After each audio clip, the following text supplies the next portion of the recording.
تو مرد کو بھی جنت میں پیدا کر دے. اللہ نے عورت کو ہی جنت میں کیوں پیدا کیا؟ مفسرین اکرام اس کی وجہ کئی وجہ بیان فرماتے ہیں. اللہ نے عورت کو جنت میں کیوں پیدا کیا؟ تاجدار مدینہ کے غلاموں ذرا ذہن قریب کرو. اللہ نے عورت کو جنت میں پیدا کیا، مرد کو جنت میں پیدا نہیں کیا، عورت کو جنت میں پیدا کیا. کیا وجہ؟ ایک وجہ تو یہ کہ اللہ تعالیٰ نے عورت کو جنت میں پیدا کیا کہ عورت کی آنکھ کھلے اسے جنت نظر آئے. آنکھ کھول کر دیکھے جنت کی بہاریں نظر آئے، آنکھ کھول کر دیکھے جنت کا حسن نظر آئے، آنکھ کھول کر دیکھے جنت کی رانائیاں نظر آئے، آنکھ کھول کر دیکھے جنت کی بہاریں نظر آئے. اے میرے عزیزو غور کرو، عورت کو اللہ نے جنت میں پیدا کر کے مزاج دیا. اے عورت جنت کو دیکھ کر جا، جنت کی بہاروں کو دیکھ کر جا، جنت کی رانائیاں دیکھ کر جا، جنت کا حسن دیکھ کر جا. اے عورت آج تو جنت کو دیکھ لے، کیونکہ تجھے دنیا میں جانا ہوگا، زمین پہ اپنا گھر بسانا ہوگا. آج جنت کو دیکھ کر چلی جا، جب زمین پہ اپنا گھر بسائے اپنے گھر کو جنت کا نمونہ بنا دینا. عورت کو اللہ نے یہ فکر دی، مزاج دیا کہ اپنے گھر کو جنت کا نمونہ بنا دے. اللہ نے تو مزاج یہ دیا تھا کہ عورت اپنے گھر کو جنت کا نمونہ بنائے. یہ الگ بات ہے کہ اب اور کچھ بنا دیا گیا. پورا دن گھر میں مہابھارت چھڑی ہوئی رہتی ہے.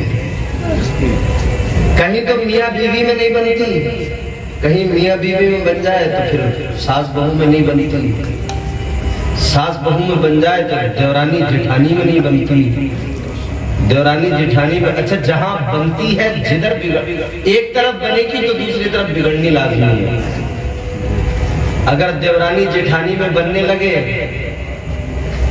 تو نندے کہتی ہیں ان کا دونوں کا بڑا میل ہو رہا ہے، ہمارے خلاف باتیں کرتی ہیں نا، چاہتی کب ہے ہم اس گھر میں آئیں، پسند تھوڑی کرتی ہیں. ہمارے بھائی تو باغلے ہو گئے عورتوں کے چکر میں.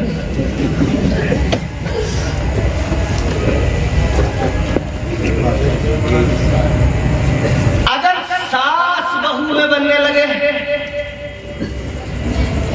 تو جٹھانی منہ بناتی ہو انہیں بڑا منہ لگا رہی ہے چھوٹی کو، ہم سے تو کبھی ایسے بات نہ کی انہوں نے.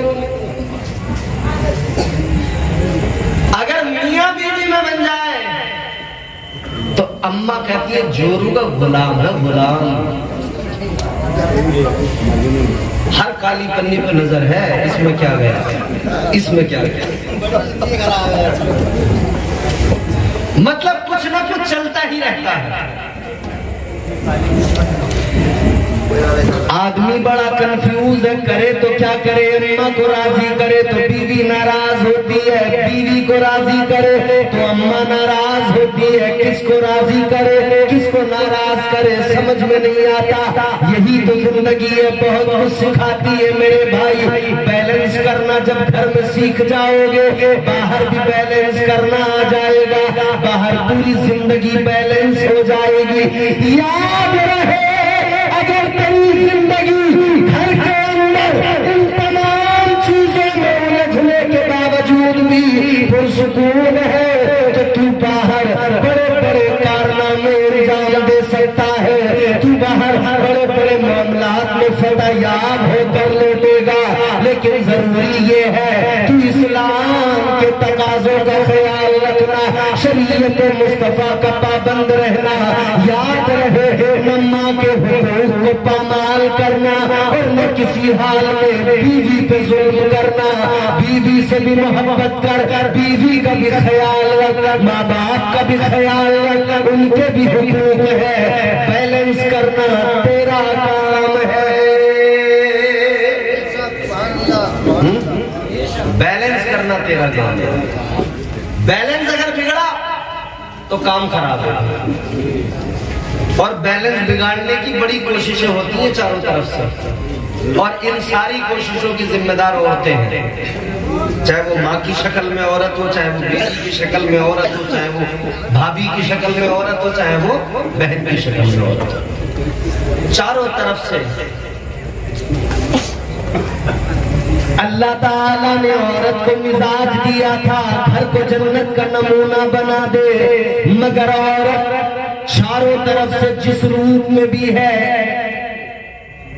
وہ کچھ نہ کچھ گڑبڑ کر ضرور رہی ہے. اب اس کا مطلب یہ بھی نہیں ہو جاتا کہ ہر عورت میں یہی بات.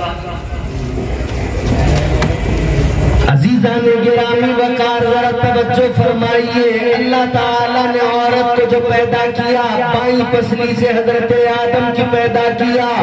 یہ یاد رہے عورت اور مرد میں فرق ضرور اللہ نے رکھا ہے. عورت اور مرد کا فرق کیا ہے؟ عورت ناقص العقل ہے، مرد کامل العقل ہے. اسی لیے ذمہ داریاں مرد پہ زیادہ ڈالی گئی. عورت کو گھر کی ذمہ داریاں دی گئی، مرد کو باہر کی ذمہ داریاں دی گئی. باہر سے کمائے گا، لا کر گھر کو چلائے گا، لیکن بچوں کو پالنا، بچوں کی پرورش کرنا، بچوں کی تربیت کرنا یہ ماں کی ذمہ داری ہوتا ہے. گھر کے معاملات کو دیکھنا یہ ماں کی ذمہ داری ہوتا ہے. یاد رہے گھر کے معاملات کو سمجھنا ہے تو آپ کو سمجھ میں آ جائے گا.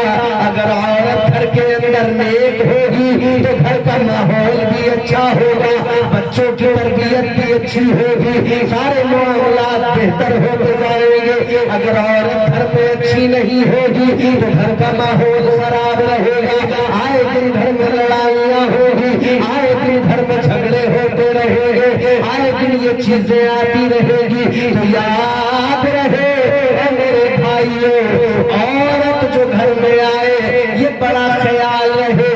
جب آپ کہیں رشتہ کرو دیندار لڑکی سے رشتہ کرو، دیندار لے کے آؤ، بھلے غریب کی بیٹی کیوں نہ ہو، بھلے کمزور کی بیٹی کیوں نہ ہو. یہ نہ دیکھو کہ ہمارے گھر کے اندر جو بہو آ رہی ہے وہ کتنے مالدار گھر سے آ رہی ہے، بلکہ یہ دیکھو جو آ رہی ہے وہ کتنے دیندار گھر سے آ رہی ہے.